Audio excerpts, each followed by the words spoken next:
Sienna Blake never expected her entire life to shift because of a worn leather wallet she found wedged between two subway seats on the downtown 4 train. She stared at it, fingers brushing over the expensive stitching as the train rattled around her. It didn't look like something someone would just forget. The initials DB were embossed in gold on the corner. She glanced around, no one seemed to be searching for it. With a sigh, she slipped it into her tote bag, her stop coming up fast. Her plan was simple: turn it in at the nearest lost and found. But when she opened it on the street outside Union Square to see if there was an ID inside, her breath caught: a black Amex card, 2 platinum cards, a driver's license with a photo of a man who looked like he belonged on a billboard. Strong jaw, piercing dark eyes, faint stubble. 32 years old. Name, Declan Bishop. There was also a neat stack of hundreds, too many to count quickly, and a business card tucked behind the ID. Bishop and Rowe Capital, CEO, private equity. Below that, a number. Private equity, she mumbled to herself. Of course. Sienna was still standing there staring at the wallet when a voice beside her said, "You find something interesting?" She turned, startled, clutching the wallet tighter. The man in front of her was even more attractive than the photo, tall, broad-shouldered, dressed in a crisp charcoal suit that probably cost more than her rent. His eyes locked on the wallet in her hand. "I think this belongs to me," he said. Sienna blinked. Declan Bishop, his expression relaxed just a little. "Yeah, that would be me," she hesitated. "This was just sitting on the subway seat, no one around. I figured I'd turn it in." "You opened it?" "Only to see who it belonged to," she said quickly, handing it over. "I wasn't trying to snoop or anything." He took it but didn't immediately put it away. Instead, he looked at her, really looked at her. "You could have walked away with it," he said. "There's enough cash in here for that to be tempting. I'm not interested in someone else's money." That made him smile, genuine, not the kind meant for boardrooms or press photos. "What are you interested in, Sienna?" "Blake," she said, tucking hair behind her ear. "And I'm interested in getting to my second job on time, actually." "2 jobs?" "Yeah, barista in the morning, bookstore clerk in the evening. Gotta keep the lights on." He studied her for a moment longer. "Let me buy you a thank you coffee at least. I work at a coffee shop. So you know how to order the good stuff." He gestured to the cafe across the street. 10 minutes, Sienna hesitated.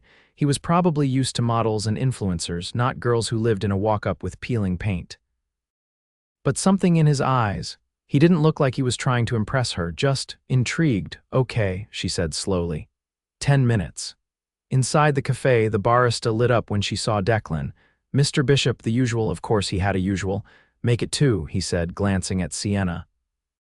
"Unless you want something else." She shook her head, still trying to figure out how she'd gone from the subway to this in under an hour.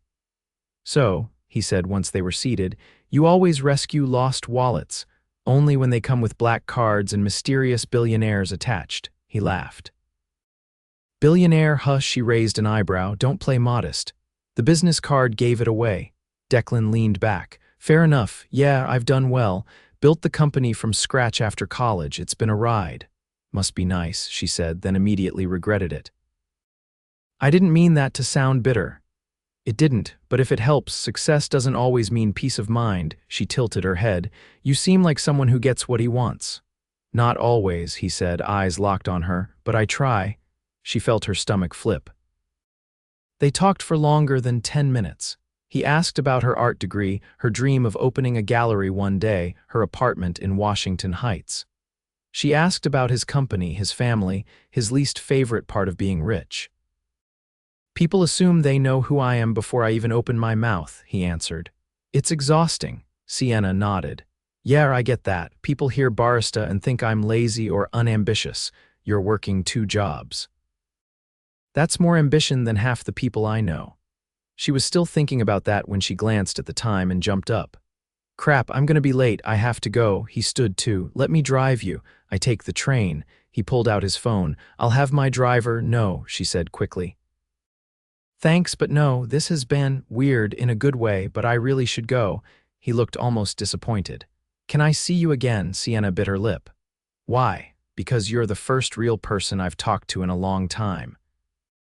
And because I don't want this to be the end of a subway wallet story. That made her laugh. Okay, one dinner, if you promise not to try to impress me, he grinned. No promises. She left the cafe feeling like her heart was running on caffeine. 3 nights later, a black car pulled up outside her apartment. Declan stepped out in a navy suit with no tie and handed her a small white box. "What's this?" she asked. "You said not to impress you." "So I brought you something simple." Inside was a delicate silver necklace with a tiny paintbrush charm. "I remembered you said you painted," he said. Sienna stared at it, then at him. "You're dangerous, Declan Bishop." He leaned closer. "You have no idea." That night, they had dinner on the rooftop of a private club overlooking the city skyline, a table for 2, candles glowing in the breeze. "This is definitely you trying to impress me," she said, sipping wine. "I'm just being myself." She looked at him, really looked. "Then I think I might be in trouble." He reached across the table, brushed his fingers over hers. "Me too." And for the first time in a long while, Sienna didn't feel like the underdog. She felt seen, wanted, important. And she had no idea that the man sitting across from her, the billionaire, whose wallet she'd found, was already falling hard. Sienna arrived at the gallery with her heart pounding in her ears, the scent of oil paint and old plaster filling her lungs the moment she stepped into the open space. The ceilings soared above her, industrial beams exposed, sunlight spilling in through tall windows. She paused for a second, absorbing the vibrant canvases lining the walls, the buzz of quiet conversation, the sharp pop of champagne corks. Declan had texted her the address 2 hours ago with a simple message. "I want you to see something." He hadn't said he'd rented out an entire gallery in Tribeca. "Sienna," came his voice behind her. She turned to find him in a slate gray jacket, no tie, the top buttons of his shirt undone. His hair was slightly tousled like he'd run his hands through it, and his expression was unreadable. "You did all this?" she asked. "I wanted to show you something different. You said you hadn't been to a gallery since college." She hesitated. "This is a lot. Too much." She looked around again. "It's beautiful, but why?" He didn't answer right away. Instead, he led her toward a corner where a single easel stood under a spotlight. On it was a canvas she recognized instantly. Her work. The piece she'd submitted to a student showcase years ago, one she thought had disappeared forever after the university lost several entries in a flood. She stared in disbelief. "How did you find this?" "I made some calls. Someone remembered your name." "I had it restored." Sienna blinked rapidly, the back of her throat tightening. "You didn't have to, I wanted to," Declan said. "You create beauty, Sienna. You shouldn't be stocking shelves or refilling espresso shots. The world should be seeing what's inside your head." Her voice dropped. "You barely even know me." "I know enough," he said. "Enough to know I feel different when I'm around you." She turned away, overwhelmed. "This feels like a dream I shouldn't be having." He stepped closer. "Then stay in it." She looked at him, her voice small. "What if I don't fit in your world?" "You don't have to fit into anything," he said. "I'll build something around you." She didn't answer. Not because she didn't want to, but because she didn't know how to respond to someone who saw her like that. The next morning, she woke up to a knock on her door. A delivery man stood there holding a cream-colored envelope and a potted orchid, its petals pale violet and delicate. She opened the note with trembling hands. "Tonight, 7, dress how you feel most yourself." There was no signature. But she didn't need one. That night, Declan was waiting beside a sleek black car parked just off her block. He didn't say anything when she approached, just opened the door and watched her slide in. Inside, the city lights blurred past as they drove uptown. "Where are we going?" she asked. "You'll see." When the car stopped, she found herself in front of a wrought iron gate surrounded by manicured hedges and ivy-covered walls. A doorman nodded as they passed through. "This is a hotel," she whispered. "A private club. They're hosting a charity auction."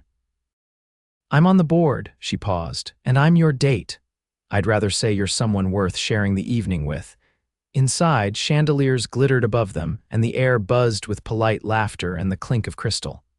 Waiters moved through the crowd with trays of oysters and wine. Sienna stood frozen for a moment, acutely aware of every thread of her thrifted dress. Declan leaned in. "Don't disappear on me. I'm trying not to." I can see it in your shoulders. You're bracing. She glanced at him. They're all looking at you. No, he said softly. They're looking at you. A woman in a navy gown approached them. Declan, you've been hiding. Just selective about company, he said coolly. This is Sienna Blake. The woman's eyes flicked over her, charming. And what do you do, Sienna? I'm an artist, she said, lifting her chin. The woman paused, then offered a tight smile. We should talk. I'm on the acquisitions committee at the Aldridge. She's not looking for a handout, Declan said smoothly. Just a chance to be seen. They moved on, and Sienna exhaled. She hated me. She doesn't matter. She matters to the people who open gallery doors. Then we'll open our own. She stared at him, unsure if he was serious, but his expression didn't waver. Later, as the auction began, Declan placed a quiet bid on a sculpture, then turned to her, his voice low. Would you ever leave the city? She blinked. What, if you had the chance? Would you go somewhere quieter, start something that was yours? She hesitated. I don't know. I've never had the option. I'm asking because I want to offer one. You barely know what I want, she said. I know you're tired of scraping by. I know you light up when you talk about colors. I know you don't take shortcuts, even when no one's watching. I know I haven't gone a day since we met without thinking about what it would be like to wake up to you. She couldn't breathe. This isn't about fixing your life, he added. It's about building something with you in it. She sat back, her heart racing. Declan. You move fast. I don't waste time when I know what I want. Sienna didn't answer, but she didn't look away either. That night he walked her to her door. The silence between them was charged, every breath thick with something unspoken. Come upstairs, she whispered. He shook his head, brushing a knuckle down her cheek. Not yet. Why? Because if I go up there tonight, I won't want to leave, and I need to know this is more than just momentum. She touched his wrist. It is. He leaned in close. Then let's give it the space to become what it's meant to. She watched him walk away, her chest aching with something that frightened her more than it thrilled. Because for the first time since finding that wallet, she realized this wasn't a story anymore. It was a beginning. Sienna was elbow-deep in a cardboard box of acrylics at the bookstore's cramped back room when she heard her name.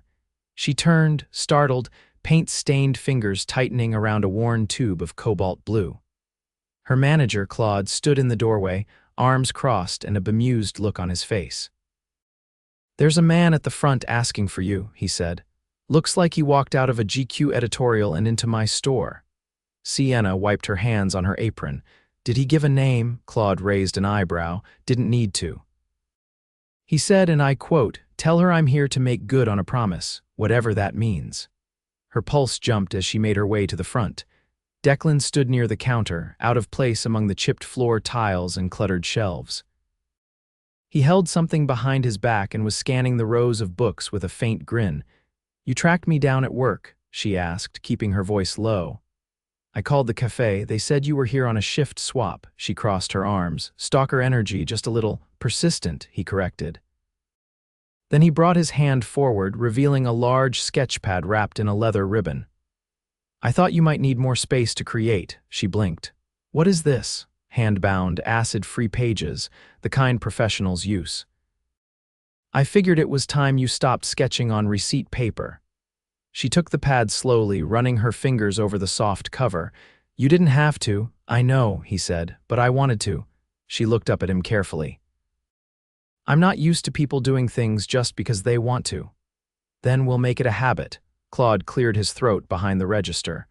Are you going to kiss him, or should I give you both a minute? Sienna flushed. Declan, unfazed, turned to him. Actually, I'm kidnapping her for dinner, if that's all right with you. Claude gave her a look. If you don't go, I'll fire you out of principle, she laughed. You can't afford to fire me, exactly. So go before I embarrass you further. Outside, Declan opened the passenger door of a sleek silver sports car. Sienna raised an eyebrow. This isn't the same car from last time. I have a few. This one's more fun. As they drove, the city rolled past in streaks of amber and navy. He didn't say where they were headed, and she didn't ask. When the car finally stopped, they were in front of a brownstone with ivy crawling up the facade and soft light glowing from tall windows. Whose place is this? She asked. Mine, she hesitated. You live here, I split my time. Downtown for work, here for when I want to breathe. He led her inside. The space smelled faintly of cedar and citrus, with floor-to-ceiling bookshelves, abstract paintings, and a fireplace crackling in the corner. A long table had been set with linen napkins and 2 crystal glasses. "You cooked?" she asked, eyeing the covered dishes on the counter. "Don't look so shocked." "I just assumed you had a chef on call." "I do," he said, lifting a lid to reveal roasted salmon, but I told him to take the night off. They ate by the fire, the clink of silverware the only sound for a few moments. "You always this good at hiding the fact that you're absurdly rich?" she asked, glancing around the room. "I don't hide it, I just don't lead with it." She took a sip of wine. "You're not what I expected." "What did you expect?" Someone polished, detached. "Maybe a little arrogant."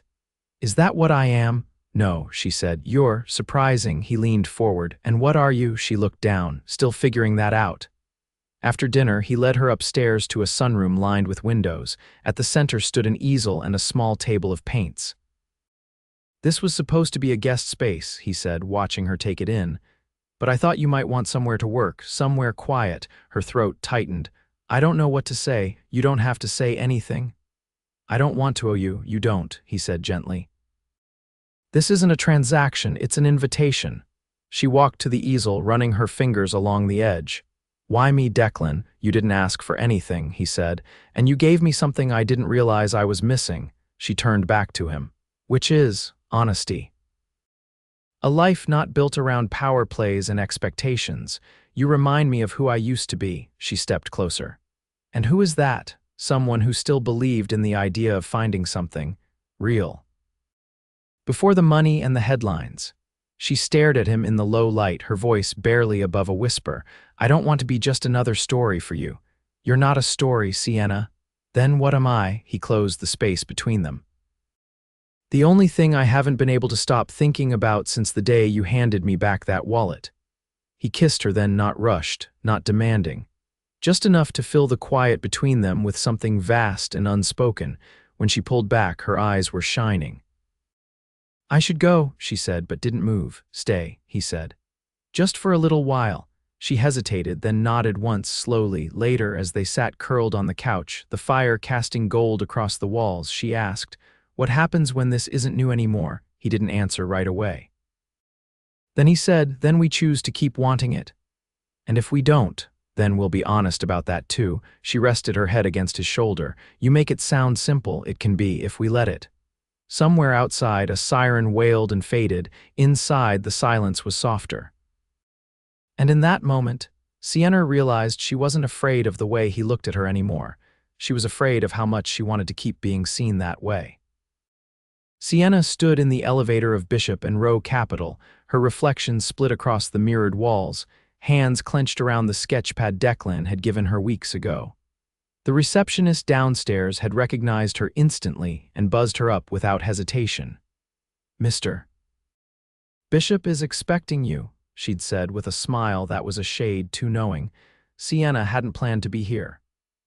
But after 3 days of silence, days that felt like they stretched longer than they had any right to, she couldn't take the wondering anymore. The doors opened to a vast office framed in glass and steel. Declan stood near the window, sleeves rolled up, phone pressed to his ear. He turned when he saw her and ended the call without a word. His expression was unreadable. "You came. I needed to understand something," she said, stepping inside. "You've pulled away." "I've been handling something privately," he said. "I didn't want it to touch you until I knew what I was dealing with." She crossed her arms. "So you just went silent?" "I thought I was protecting you." "From what?" He gestured toward the tablet on his desk. Sienna picked it up, flipping through the headlines. Her name was there, her face. "Billionaire's new flame. Who is Sienna Blake?" Underneath, a photo of them walking into the charity auction arm in arm, followed by speculative paragraphs about her background, her jobs, her apparent meteoric rise from barista to Billionaire's girlfriend. Her stomach turned. "This is disgusting. Some of my competitors pay the tabloids to dig up whatever they can. The more irrelevant, the better. They think it'll throw me." She set the tablet down. "Why didn't you tell me?" "Because I didn't want you to run before I had a chance to fix it." I'm not afraid of a headline. He stepped forward, voice low. I'm afraid of what this could do to you. I've seen it happen before, people getting swallowed by my world. She looked at him, her voice steady. Then maybe you shouldn't have invited me into it. That hit. He took a breath, then nodded. Maybe I was selfish, but I meant everything I said. I just wanted real, she said. That's all I've ever wanted. He moved toward her slowly. Then let's get out of here now, come with me. Where? Somewhere the world can't find us for a while, she hesitated. I can't just disappear. I'm not asking you to disappear, Sienna, I'm asking for time. Just a few days to remember why we started this. She didn't answer, but when he reached for her hand, she didn't pull away. The next morning, they landed on a quiet island off the coast of Maine. The villa overlooked a rocky shoreline, and the air carried the scent of pine and salt. There were no photographers, no cell service, no murmurs of scandal, just wind, sea, and space. Sienna stood barefoot on the porch, watching waves crash against the rocks. Declan brought her a mug of coffee, the steam curling between them. I spent so long learning how to build walls, he said. It never occurred to me that someone might walk right through them. She smiled faintly. I never meant to. I know, that's why it happened. They spent the day exploring trails wrapped in fog and pine needles. At sunset, they returned to the villa and she painted for hours, her brush moving faster than her thoughts. Declan read beside her in quiet, every now and then glancing over with something like reverence in his eyes. That night they lay on the roof under a sky full of stars, bundled in blankets. I think I'm falling in love with you, she said quietly. He turned to her, his eyes searching hers. You don't have to say it first. I needed to. He kissed her, slow and certain. 3 days later, back in Manhattan, Declan held a press conference outside his office building. Cameras flashed, reporters shouted, but he didn't flinch.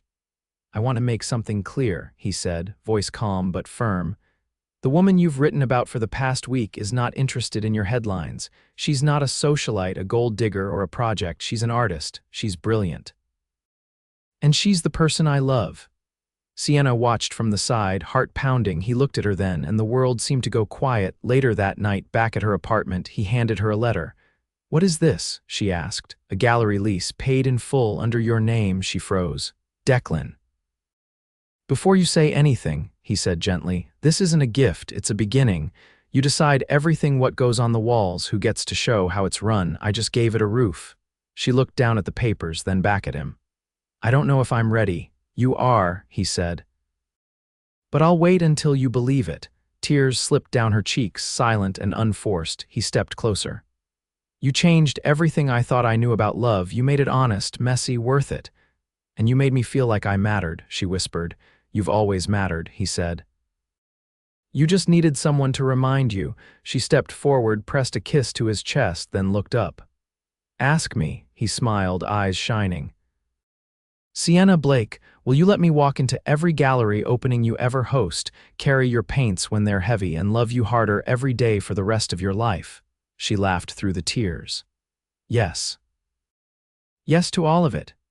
Their wedding was held 6 weeks later in the gallery's main room, still under construction. The walls were bare, the floor still scuffed, but Sienna insisted it was perfect. Most people want marble and gold, Declan said as he adjusted his cufflinks. I wanted a place that felt like us, she replied, lacing her fingers through his. They exchanged vows under a string of bare bulbs, surrounded by the people who mattered and none of the ones who didn't. Later that night, as they danced beneath a sky of scaffolding and stars, he leaned in close and whispered, You changed everything. And she smiled, resting her head against his chest, knowing he had too. She never imagined a lost wallet would lead to this, a love story written in sketches and subway trains, in silence and sparks, in the places money couldn't touch. But it had, and not even the world could take that away. The morning sun reached through the tall windows of the gallery, casting a pale gold warmth across the polished concrete floors. Sienna stood barefoot in the center of the room, surrounded by canvases waiting for final placement. The walls were no longer blank. They were alive color, texture, voice. Her voice, she turned when she heard footsteps enter from the rear hallway. You're up early, Declan said, carrying 2 mugs of coffee, both hands wrapped around the ceramic like he needed the warmth more than she did.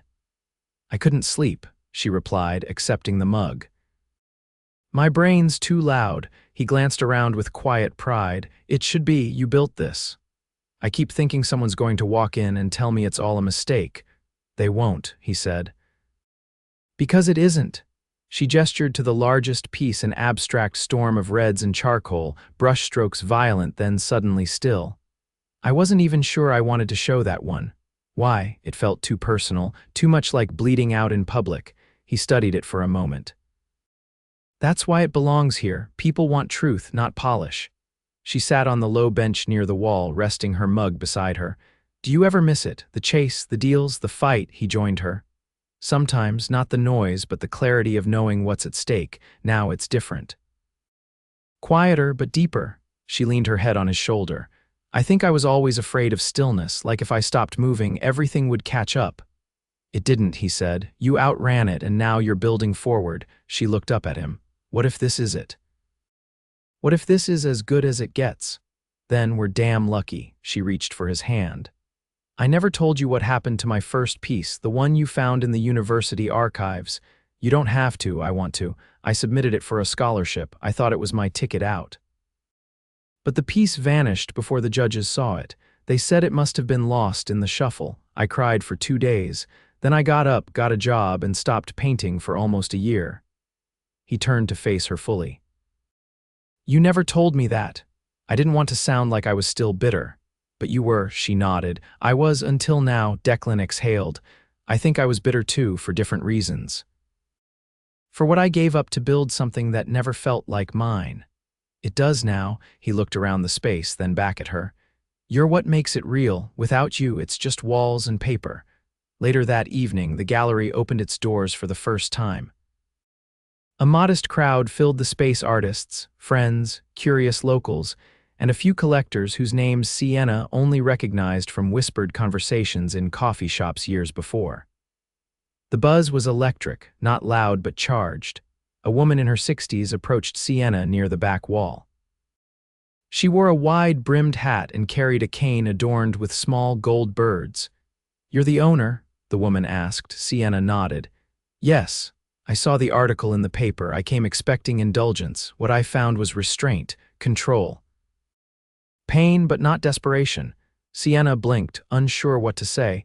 That piece there, the woman continued, pointing to a smaller canvas, a single chair in an empty room painted in shades of dusk. That one understands loneliness. Not everyone does. Thank you, Sienna said softly. Don't thank me. Keep painting. The woman walked away before Sienna could ask her name. By the end of the night, 3 pieces had sold. One had received an offer from a museum in Philadelphia. And Declan had barely left her side, except to quietly handle a guest who grew a little too curious about their personal life. As the crowd thinned and the lights dimmed, Sienna stood near the front window, watching the street lamps flicker on. Declan came up behind her, his hand resting on her waist. You did it. Not alone. He pressed a kiss to the side of her neck. I'd follow you anywhere, she turned to him. There's one more thing I want. Name it. She reached into the pocket of her dress and pulled out a small velvet box. He blinked. I was going to do this tomorrow, she said, opening it to reveal a slim platinum band. But then I thought, why wait? Declan looked stunned. You're proposing to me. I think we've already proposed to each other a dozen times in different ways. This is just a formality. She slid the ring onto his finger. There, now we match. He looked down at it, then back at her, his voice thick. No one's ever given me something that felt like it belonged before. She cupped his jaw. You belong. With me. They kissed, slow and unhurried, as the gallery lights dimmed around them. 1 year later, the gallery had expanded to include a second space 2 blocks away. Sienna's work had been featured in 2 national exhibitions, and she'd begun mentoring other young artists, ones who reminded her of herself at 22. Eyes wide, hands calloused, dreams too fragile to say aloud. Declan had stepped back from the day-to-day operations of Bishop and Rowe, choosing instead to invest in startups focused on sustainability and accessible education. He spent more mornings barefoot on hardwood floors, more afternoons reading drafts of Sienna's show concepts, more nights tracing the paint on her skin with reverence. They bought a brownstone in Harlem, not the biggest, not the flashiest, but one with creaky floors and a garden in the back where lavender bloomed wild in the spring. They hosted dinner parties with mismatched dishes and candles in wine bottles.